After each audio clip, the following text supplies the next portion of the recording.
Hello मित्रांनो, मी उपेश तुमचं स्वागत करत आहे नवीन व्हिडिओमध्ये। मित्रांनो, आपल्या मराठी भाषेत एक म्हण आहे, लहानपण देगा देवा मुंगी साखरेचा रवा। या म्हणीवर थोडं बोलणार आहे, तर व्हिडिओ शेवटपर्यंत बघा। आपल्या मराठी भाषेत अनेक म्हणी आणि वाक्य आहेत जी आपल्याला जीवनाचे खरे धडे शिकवतात। त्यापैकीच एक सुंदर म्हण म्हणजे लहानपण देना देवा मुंगी साखरेचा रवा। लहान असलो तरी देवाने आपल्याला काहीतरी देणं दिलं आहे। जशी एक छोटीशी मुंगी असते पण ती साखरेचा कण उचलू शकते, म्हणजेच लहान असणं ही कमजोरी नाही, तर आपल्यातही काहीतरी करण्याची ताकद असते। हा खूप छोटा जीव आहे, पण ती खूप मेहनती असते, सतत काम करत राहते। कितीही मोठं काम असलं तरी ती हार मानत नाही। लहान असलो तरी मोठं काम करू शकतो, जर मेहनत आणि चिकाटी असेल तर।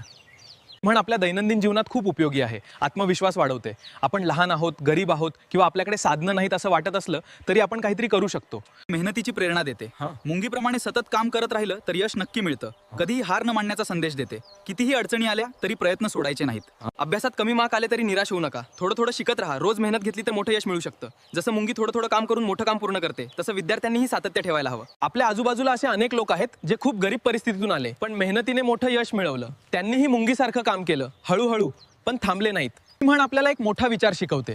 मोठेपणा शरीरात नसतो, तो मनात आणि कर्मात असतो।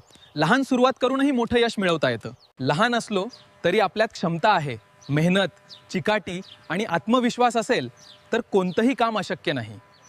आपल्या जीवनात कितीही अडचण आली तरी हार मानायची नाही। तर मित्रांनो, व्हिडिओ कसा वाटला हे कमेंट करून नक्की सांगा आणि व्हिडिओ आवडला असेल तर जास्तीत जास्त शेअर करा।